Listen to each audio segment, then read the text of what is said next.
Assalamualaikum warahmatullahi wabarakatuh. Perkenalkan, nama saya Pasha Ananda. Saya dari kelas BK 23C2 dengan NIM 522310031. Pada kesempatan kali ini saya akan mempresentasikan materi dari mata kuliah Konseling Lintas Budaya yang diampu oleh Bapak Syaiful Nasyar SIPMM.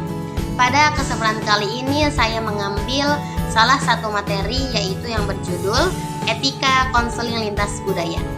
Kita langsung aja masuk ke pematerian. Yang pertama, apa itu konseling lintas budaya? Jadi, konseling lintas budaya itu adalah sebuah proses konseling yang dilakukan oleh seorang konselor dan konseli dari latar belakang yang berbeda. Apa ini maksud dengan latar belakang yang berbeda? Yaitu berbeda antara kepercayaannya, yaitu agamanya, bahasanya, status sosial ekonominya, orientasi seksualnya. Itu yang dimaksud dengan perbedaan latar belakang. Jadi itu yang dimaksud dengan konseling lintas budaya. Selanjutnya ada memahami konsep budaya. Jadi apa sih budaya itu? Jadi budaya adalah sistem nilai atau sebuah kepercayaan, bahasa, tradisi, adat istiadat yang diwariskan dari generasi ke generasi yang dilakukan oleh seorang atau sekelompok masyarakat. Jadi itu yang dimaksud dengan budaya. Ada, kan kita tahu ya, ada budaya Baduy, budaya manapun itu. Jadi banyak, dan Indonesia adalah salah satu negara yang memiliki begitu banyak budaya dan suku-suku lainnya. Itu yang dimaksud dengan budaya. Oke, selanjutnya ada tantangan etika dalam konseling lintas budaya. Tentu banyak sekali tantangan yang akan dihadapi dalam proses konseling lintas budaya, karena di dalam konseling yang sama antara latar belakang konselor dan konseli itu pun banyak yang namanya tantangan, apalagi di dalam konseling lintas budaya. Jadi ada beberapa tantangan.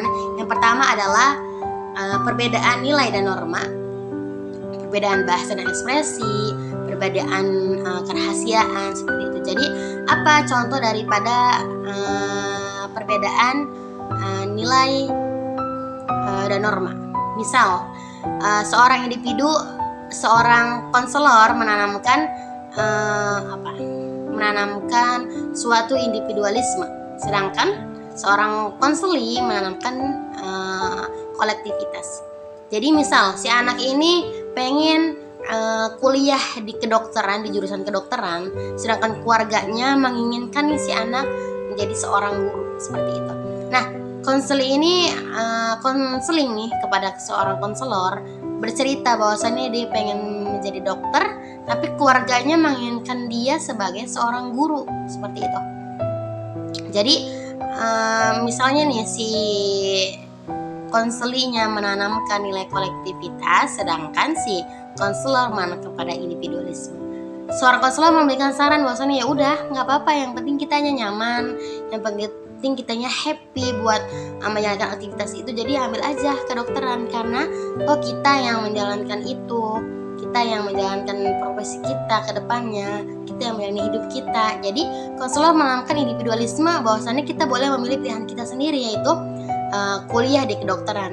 Nah, tapi seorang konseli juga adalah seorang yang kolektivitas. Jadi dia mementingkan keluarganya, memikirkan perasaan keluarganya yang memikirkan dia jadi seorang guru. Dan di situ menjadi tantangan tersendiri dalam konseling lintas budaya. Dan juga mungkin bahasa dan ekspresif. Mungkin yang namanya sebuah proses konseling tentunya membutuhkan dan pastinya membangun komunikasi gitu.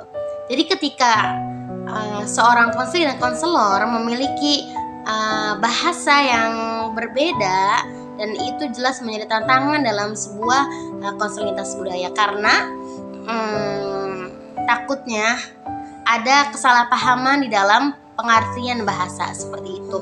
Dan mungkin ketika seorang konseli dan konselor mengalami perbedaan yang namanya bahasa, takutnya si konseli tidak bisa terlalu mengekspresikan apa yang dia rasakan, kan tadi perbedaan bahasa dan ekspresi. Seperti itu. Selanjutnya adalah kompetensi konselor lintas budaya. Jadi seorang konselor harus berpotensi memiliki atau mengetahui berpengetahuan luas tentang budaya-budaya yang mungkin akan mereka hadapi nanti dengan kliennya. Misalnya budaya mana mereka harus tahu. Seorang konselor harus tahu apa yang menjadi sensitivitas seseorang, yang menjadi mungkin baik di budaya ini tapi tidak baik di budaya ini. Ya, jadi seorang konselor itu harus memiliki pengetahuan budaya yang luas, karena itu takutnya adanya jadi kesalahpahaman.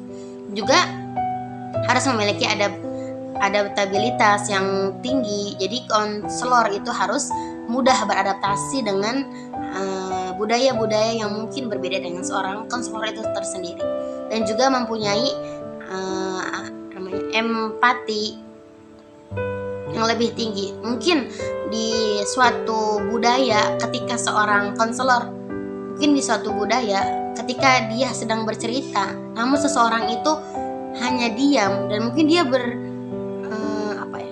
dia berpendapat kayaknya cerita gue dia nggak ngerti deh, kayaknya cerita gue dianggap enteng deh, kayak gitu. Dan mungkin itu yang dirasakan oleh sebagian budaya seseorang.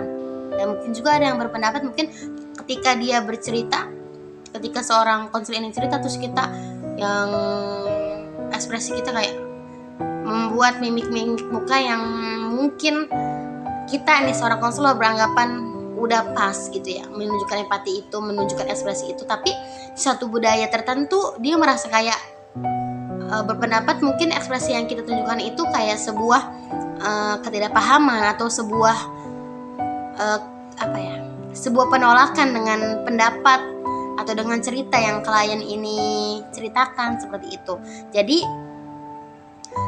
kita juga perlu mengetahui empati atau ekspresi apa yang harus kita tunjukkan di setiap budaya, seperti itu. Jadi pada intinya seorang konselor lintas budaya itu harus memahami dan harus berpengetahuan luas dengan apa-apa yang akan dihadapinya nanti ketika dia menghadapi yang namanya konseling lintas budaya, seperti itu.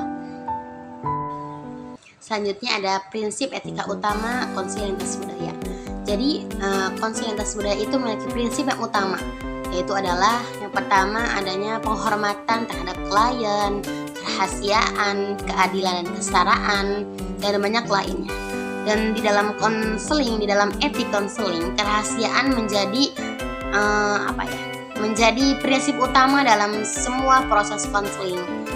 Dan ini di dalam lintas budaya pun ada yang namanya prinsip utama etika. Yang pertama itu adalah penghormatan terhadap klien. Jadi ketika seorang konselor dan konselor memiliki latar belakang yang berbeda, tentu seorang konselor tetap harus menghormati perbedaan-perbedaan itu, dan juga menjaga kerahasiaan antara konselor dan konselor. Jadi apa yang klien ceritakan, apa yang klien konsultasikan harus dirahasiakan dari pihak-pihak yang tidak bersangkutan, seperti itu, karena untuk menjaga kenyamanan seorang konseling dan juga keadilan dan kesetaraan. Konselor tidak boleh membanding-bandingkan antara budaya. Misalnya yang datang ke dia budaya mana yang mungkin mempunyai kayak budaya ini mah gini, budaya ini mah gini. Nah, gitu. Itu yang dimaksud dengan tidak adil dan tidak mempunyai kesetaraan, dan itu sudah tentunya tidak proporsional dalam menjalankan tugas. Jadi seorang konselor harus berbuat adil dan mempunyai kesetaraan dalam setiap konseling. Untuk apa ya? Untuk kenyamanan dalam proses konseling, seperti itu. Selanjutnya ada strategi praktis konseling lintas budaya. Konselor lintas budaya. Jadi apa cara-cara praktis yang mungkin bisa seorang konselor pelajari? Yang pertama ada yang namanya ya tentu jelas memperluas pengetahuan tentang budaya, dan juga belajar untuk mendengarkan dengan empati, dengan ekspresi-ekspresi yang seperti apa yang harus dikeluarkan ketika dari budaya ini, dan itu jelas berbeda. dan juga belajar banyak bahasa, belajar mengungkapkan bahasa dengan jelas, menghormati tradisi dan praktik, dan juga melakukan fleksibel dengan melakukan pendekatan yang fleksibel. Jadi konselor lintas budaya terutama gitu ya, harus memiliki banyak pengetahuan tentang budaya-budaya seperti itu, karena ketika seorang konselor lintas budaya bukan salah sebenarnya, tidak mengetahui budaya-budaya, tidak mengetahui tradisi-tradisi dalam budaya, tidak mengetahui etik-etik dalam budaya seseorang gitu, seorang klien, maka akan adanya kesalahpahaman di situ. Mungkin seorang konselor ketika melakukan konseling merasa ya emang sikap itu yang harus ditunjukkan, karena dari yang sebelumnya seorang klien yang konsultasi ke dia gitu ya, konsultasi ke seorang konselor itu merasa baik-baik aja, bahkan merasa terpenuhi dengan apa yang mereka ceritakan, dan itu belum tentu terjadi di dalam konseling lintas budaya. Mungkin apa yang kita tunjukkan yang emang semestinya seperti itu, tapi dari beberapa budaya mungkin berbeda. Jadi jelas seorang konselor harus memiliki banyak pengetahuan luas tentang budaya dan juga bahasa yang jelas seperti itu. Oke, baik, selanjutnya adalah kesimpulan. Jadi kesimpulan daripada etika konseling lintas budaya itu adalah seorang konselor harus tetap menghormati dan menghargai perbedaan latar belakang tanpa harus membeda-bedakan antara budaya ini dengan budaya yang lainnya seperti itu. Dan konselor juga harus mempunyai dan belajar mengekspresikan empati di dalam konseling terhadap klien yang memiliki latar belakang yang berbeda. Dan juga konselor tidak boleh yang namanya membedakan antara budaya ini dengan budaya yang lainnya, kepercayaan ini dengan kepercayaan lainnya, terutama juga membedakan antara orientasi seksualnya, status ekonomi sosialnya, kayak gitu. Dan juga seorang konselor itu wajib dan harus menjaga kerahasiaan seorang konselor dan demi kenyamanan si konselor tersebut, dan juga tentunya untuk nama baik seorang konselor itu tersendiri. Seperti itu. Jadi mungkin hanya itu yang bisa saya sampaikan. Kurang lebihnya saya mohon maaf. Saya akhiri, wassalamualaikum warahmatullahi wabarakatuh.